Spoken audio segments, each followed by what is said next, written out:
मेरे पास ये कार 2 साल से है। I have this car for 2 years।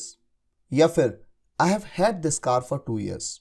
बताइए कौन सा ऑप्शन सही है और क्यों सही है। आपको लॉजिक भी तो पता होना चाहिए ना कि ऐसा क्यों। इस तरह का कोई भी सेंटेंस आएगा, आप उसको कैसे बनाएंगे सही तरीके से। इंटरेस्टिंग है। इस तरह के 10 सेंटेंसेस 10 क्वेश्चंस मैं आपके सामने रखता हूं और गारंटी से कहता हूं पूरी वीडियो देखिए, आपको बहुत सारी इंटरेस्टिंग चीजें सीखने को मिलेंगी। क्वेश्चन नंबर 2, मेरे पास कुछ किताबें हैं पर और चाहिए। इसके भी 2 ऑप्शंस हैं। I have few books but I need more. I have a few books but I need more. यहां पर कौन सा ऑप्शन सही है, फ्यू या अ फ्यू। और इसी तरह से मेरे पास कुछ किताबें हैं मैं पास हो जाऊंगा। यहां पर भी 2 ऑप्शंस हैं। I have few books I will pass. I have a few books I will pass. यहां पर कौन सा ऑप्शन सही है और क्यों सही है। तो आइए शुरुआत करते हैं। 10 क्वेश्चंस, इंटरेस्टिंग क्वेश्चंस लेते हैं और सीखते हैं कुछ। इस क्वेश्चन में बहुत ही सिंपल सा कॉन्सेप्ट है। अगर यहां पर 2 साल से ये नहीं होता ना, ऐसे में मेरे पास ये कार है, I have this car, simple. लेकिन जैसे ही समय से कह दिया तो समय से कहते ही हैव के साथ हैड आ जाता है। I have had this car for 2 years। तो ऑप्शन बी है यहां पर करेक्ट। अब एक एग्जांपल और देता हूं, देखो थोड़ा सा आप रिलेट करेंगे चीजों को। मान लीजिए मैं आपसे कहूं मेरे पास आपका मोबाइल है, I have your mobile, simple. लेकिन अगर मैं कह दूं मेरे पास आपका मोबाइल 2 बजे से है, तो 2 बजे वो डेफिनेट टाइम है, जैसा कि आपने परफेक्ट कंटिन्यूअस टेंसेस में भी देखा है सिंस और फॉर का यूज। तो आप क्या कहेंगे, I have had your mobile since 2 o'clock। I have had your mobile since 2 o'clock। ठीक हो गया। तो हैव के साथ हैड का यूज होना तब होता है ऐसा जब समय से की बात भी हो जाती है। ठीक हो गया। अच्छा, एक चीज मैं जरूर आपसे कहूंगा कि कॉन्वर्सेशंस में बोलते वक्त अगर आप ऐसे भी कह दें I have this car for 2 years, तो दूसरा व्यक्ति समझ जाएगा। लेकिन एग्जैक्ट सेंटेंस आपको बनाना सीखना भी होता है। आपको पता तो होना चाहिए कि लॉजिक क्या है, हैव के साथ हैड का यूज क्यों हो रहा है। मान लीजिए कोई इंग्लिश नेटिव है, वो इस तरह से सेंटेंस को बोले, तो आप कैसे समझेंगे कि हैव के साथ हैड का यूज क्यों हुआ, क्योंकि आपको ये लॉजिक पता होगा। ठीक है, तो यहां पर ऑप्शन बी है बिल्कुल correct option. Next question, question number 2, मेरे पास कुछ किताबें हैं पर और चाहिए। इसका मतलब ये है ना कि जितनी आपके पास हैं वो काफी नहीं है, आपको लगता है कि कम है। जैसे मैं आपसे कहूं मेरे पास कुछ पेन हैं, मुझे और पेन चाहिए। इसका मतलब कि जितना काम आप मेरे को दे रहे हो उसको कंप्लीट करने के लिए तो मुझे कम से कम 10 पेन चाहिए, और आपने केवल 2 पेन दे रखे हैं, तो मेरे पास तो कम है। तो एक नेगेटिविटी, वो नेगेटिव कनोटेशन होता है, जो नेगेटिव सेंस होता है, जो उसके लिए आप क्या यूज करेंगे, फ्यू या अ फ्यू। ये इंटरेस्टिंग है। तो दोनों ऑप्शंस को अगर आपके दिमाग में कुछ आता है तो आप भी सोचिए। आपको याद रखना है कि जब भी नेगेटिविटी फील हो कि आपके पास जो है वो काफी नहीं है, ऐसे में आएगा फ्यू।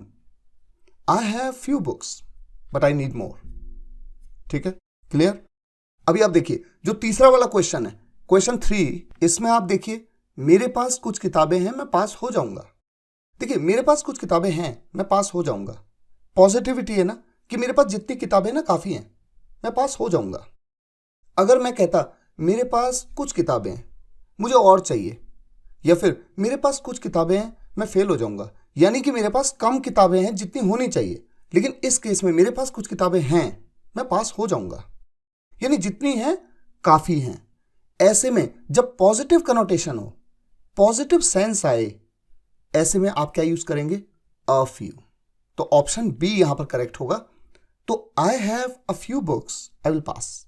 तो अब आप समझे, जब पॉजिटिविटी दिखती हो कि इतना काफी है, कम है लेकिन काफी है, ऐसे में अ फ्यू। और जब आपको नेगेटिविटी दिखती हो कि कम है, मुझे और चाहिए होगा वरना दिक्कत हो जाएगी, इतना ये कम है, ऐसे में फ्यू। ये है डिफरेंस फ्यू और अ फ्यू का। ठीक है। Question number 4, which of the following sentences is correct. नीचे दिए गए सेंटेंसेस में से कौन सा सही है। 4 ऑप्शन आपके सामने हैं। The bus had left before we had reached, यहां पर हैड का यूज दोनों जगह पे है। Option B, the bus had left before we reached, यहां पर हैड का यूज केवल एक जगह पे। The bus left before we had reached, यहां पर बस के साथ में तो हैड नहीं है, वी के साथ में हैड है। The bus left before we reached, दोनों जगह पे हैड का यूज नहीं है। अगर आप ध्यान से देखें तो यहां पर बोला क्या जा रहा है कि बस मेरे पहुंचने से पहले निकल गई, यही तो बात हो रही है। यहां पर दो एक्शन हो रहे हैं, एक है बस का निकलना और एक है मेरा पहुंचना। पहले कौन सा एक्शन हुआ? बस निकली फिर मैं पहुंचा, तो मैं पहुंचा ये भी पास्ट है, बस का निकलना ये भी पास्ट है, लेकिन मैं पहुंचा उससे पहले बस निकल गई, तो जब मैं पहुंचा तो पास्ट इंडेफिनिट है, और उससे पहले जो एक्शन हो गया पास्ट से भी पास्ट, वो पास्ट परफेक्ट है। तो हैड का यूज कहां पर होगा? बस के निकलने में, क्योंकि वो एक्शन मेरे पहुंचने के एक्शन से भी पहले हुआ। कौन सा ऑप्शन सही है? Option B, the bus had left before we reached. Question number 5, fill in the blank. He wants to become a doctor dot dot dot dot. 4 option आपके सामने हैं। इस सेंटेंस को देखकर आपको तुरंत क्या समझ में आना चाहिए? He wants to become a doctor, वो डॉक्टर बनना चाहता है। और आगे की बात मैं कहना चाहता हूं, मैं भी। वो डॉक्टर बनना चाहता है, मैं भी बनना चाहता हूं। तो जब मैं भी बनना चाहता हूं, ऐसे में सो के साथ में मैंने आपको कंजंक्शंस में इस तरह का फॉर्मेशन बताया हुआ है। अब देखिए पहला पॉइंट, 4 ऑप्शन आपके सामने। He wants to become a doctor, वो बनना चाहता है, और मैं भी। तो प्रेजेंट में बात हो रही है, पास्ट में नहीं हो रही है, इसलिए ए और सी दोनों में डिड का यूज हो रहा है, बिल्कुल नहीं हो सकता, ये दोनों ऑप्शंस तो यूज नहीं हो सकते। अब आपके सामने है ऑप्शन बी और ऑप्शन डी। आपने कंजंक्शंस में देखा है कि सो के बाद तुरंत आपको जो भी उस सेंटेंस में, उस क्लॉज में जो भी हेल्पिंग वर्ब का यूज होगा सब्जेक्ट के हिसाब से, उसको पहले यूज करेंगे। इंटरोगेटिव सेंटेंसेस में जैसे होता है, सब्जेक्ट से पहले यूज होता है हेल्पिंग वर्ब का। So do I, he wants to become a doctor, so do I, इस तरह से यूज होगा। अच्छा, एक चीज थोड़ा सा आपकी नॉलेज के लिए आपको बता देता हूं, थोड़ा आपको याद दिला देता हूं। अगर ये सेंटेंस होता he doesn't want to become a doctor, वो डॉक्टर नहीं बनना चाहता, और मैं भी नहीं, मतलब मैं भी नहीं बनना चाहता, ऐसे में क्या होता? आप नाइदर ये नॉर का यूज करते, तो सो की जगह पे आप क्या कहते? नॉर डू आई, या फिर नाइदर डू आई, यही तो कहते। He doesn't want to become a doctor, nor do I, he doesn't want to become a doctor, neither do I. तो नाइदर या नॉर का यूज होता सो की जगह पे, और जब पॉजिटिव बात है कि वो बनना चाहता है और मैं भी बनना चाहता हूं, ऐसे में सो डू आई। अच्छा, एक चीज और है, अगर मैं कहता मैं डॉक्टर बनना चाहता हूं, I want to become a doctor, और वो भी सो डज ही, तब ही के साथ क्या डज लगता, वो भी बनना चाहता है ना, वो मतलब ही, उसके साथ does.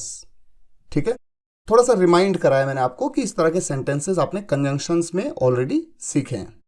Next, choose the appropriate articles. उपयुक्त आर्टिकल्स का चुनाव करिए जो सही हो, सही आर्टिकल्स। सेंटेंस क्या है? He is dot dot dot dot FBI agent and I M dot dot dot dot CBI agent. ठीक है, इन दोनों ब्लैंक्स में क्या आएगा?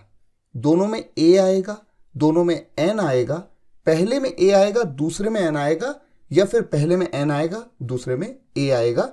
आप सोचिए, सोच समझ करके जो भी आपके दिमाग में आता है, हो सके तो वीडियो के कमेंट्स में आप तुरंत लिखिए भी। चलिए देखते हैं। पहले वाला जो है FBI, आप जानते हैं कि ए का यूज आप कब करते हैं? जब नेक्स्ट वर्ड की शुरुआत किसी कॉन्सोनेंट साउंड से हो, व्यंजन की ध्वनि से। और एन का यूज कब करते हैं? जब नेक्स्ट वर्ड की शुरुआत किसी वॉवल साउंड से हो, यानी स्वर की ध्वनि से, साउंड से। ठीक है, हम कह रहे हैं FBI, तो जब हम कहते हैं एफ, तो ए से शुरू हो रहा है, ये वॉवल साउंड है, इसलिए यहां पर आएगा an. He is an FBI agent and I am CBI। जब हम कहते हैं सी, तो सी में तो ए नहीं आ रहा, AEIOU की साउंड तो नहीं आ रही है, तो ये कॉन्सोनेंट साउंड है CBI, सी, तो इसलिए यहां पर आएगा ए। ठीक है, आर्टिकल्स में आपने इसको पढ़ा है। तो यहां पर सही ऑप्शन कौन सा है? ऑप्शन डी, पहले में एन दूसरे में A. Question number 7, choose the correct sentence. सही सेंटेंस को चुनिए। 4 ऑप्शंस आपके सामने हैं। सेंटेंस को देखते ही आपको समझ में आ गया है कि यहां पर क्या कहा जा रहा है, ये लड़कियों का हॉस्टल है। जैसे वो लड़कों का हॉस्टल है, ये लड़कियों का हॉस्टल है। तो सोचिए कैसे बनेगा ये सेंटेंस, कौन सा ऑप्शन सही है? ये आपने ऑलरेडी पढ़ा हुआ है, जिन्होंने पढ़ा है उनको पता है, बहुत आसान है। देखिए, जब भी हम कहते हैं किसी का, जैसे राहुल का, तो अपोस्ट्रोफी एस लगा देते हैं, राहुल्स। रवि का, रवीज। तो यहां पर अपोस्ट्रोफी एस वाला कॉन्सेप्ट यूज होगा। ठीक है, हम कह रहे हैं ये लड़कियों का हॉस्टल है, तो लड़कियां एक से ज्यादा हैं, तो केवल गर्ल कह देना, जैसे कि ऑप्शन ए में कह रहे हैं, नहीं कह सकते, हमें गर्ल्स कहना होगा। गर्ल्स तो हमें कहना होगा। तो ये जो ऑप्शन सी है, इसमें हम क्या कह रहे हैं? गर्ल्स, मतलब गर्ल का, लड़की का, लड़की का नहीं, लड़कियों का। ऑप्शन डी यहां पर सही है। देखिए, फिर एक चीज और इंटरेस्टिंग है कि जब हम कहते हैं लड़कियों का, तो कोई भी ऐसा प्लूरल वर्ड जिसकी एंडिंग एस से हो रही है, ऐसे में हम अपोस्ट्रोफी एस नहीं लगाते उसके बाद का के लिए, बल्कि हम केवल अपोस्ट्रोफी में छोड़ देते हैं, एस को अवॉइड करते हैं। ये बात आपने पढ़ी हुई है। This is a girls hostel. Option D यहां पर बिल्कुल सही है। क्वेश्चन नंबर 8, मुझे जाना है। इस बात को कहने का सही तरीका क्या होगा? I have to go, I am to go, I got to go, I got a go, या फिर ऑल ऑफ द अबव। सोचिए, आपने पढ़ा हुआ है मॉडल वर्ब्स में। देखिए, जब भी मुझे किसी काम को करना है तो हैव टू का यूज करना तो बहुत कॉमन है। आई हैव टू गो, ठीक है, I have to do this, मुझे ये करना है, I have to do this, मुझे पढ़ना है, आई हैव टू स्टडी। ठीक है, और आपने ये भी पढ़ा है मॉडल वर्ब्स में कि एम टू का भी आप यूज करते हैं, is to, am to, are to, I के साथ एम टू का आप यूज कर सकते हैं। तो ए और बी दोनों ऑप्शंस बिल्कुल सही हैं। अब आ जाते हैं सी पे। आप ये जानते हैं कि जैसे हम कहते हैं आई हैव टू गो, तो आप गॉट का यूज तो कर ही सकते हैं, I have got to go, और यहां तक कि आप हैव को हटा दें, केवल कह दें आई गॉट टू गो। और गॉट टू, उसका कॉन्ट्रैक्शन क्या बनता है? गोटा, आई got a go, I got a गो। तो गोटा एक्चुअली है क्या? Got to. तो हैव गॉट टू, केवल गॉट टू, हैव टू, इन तीनों को आपने देखा हुआ है। तो चारों तरीके से आप इस सेंटेंस को बना सकते हैं। इसका मतलब option E, all of the above, बिल्कुल सही ऑप्शन है। Question number 9, fill in the blank. I can dot dot dot a key player of the company. यहां पर 4 ऑप्शन आपके सामने हैं, turn up to be, turn out to be, turn on to be, all of the above. सोचिए कौन सा option सही होना चाहिए। इन चारों को यहां पर फिट करके आप सोच सकते हैं। देखिए, सिंपल सी बात है, आपको पहले ये समझना होता है कि जैसे turn up, turn out, turn on, ये फ्रेजल वर्ब्स हैं। ठीक है, इनके मतलब क्या होते हैं? टर्न अप की अगर हम बात करें, जैसे एक तो आपने देखा होगा, टर्न अप का यूज साउंड के लेवल को बढ़ाने के लिए करते हैं। जैसे हम कहते हैं turn the volume up, turn the volume up, sound मतलब वॉल्यूम बढ़ा दो। टीवी का वॉल्यूम बढ़ाने की बात हो सकती है, रेडियो का वॉल्यूम, किसी भी चीज का।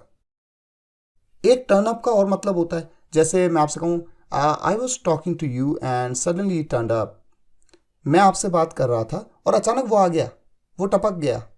टर्न अप, टर्न अप का मतलब होता है आना, कम, है ना। एक ही मतलब और होता है इसका।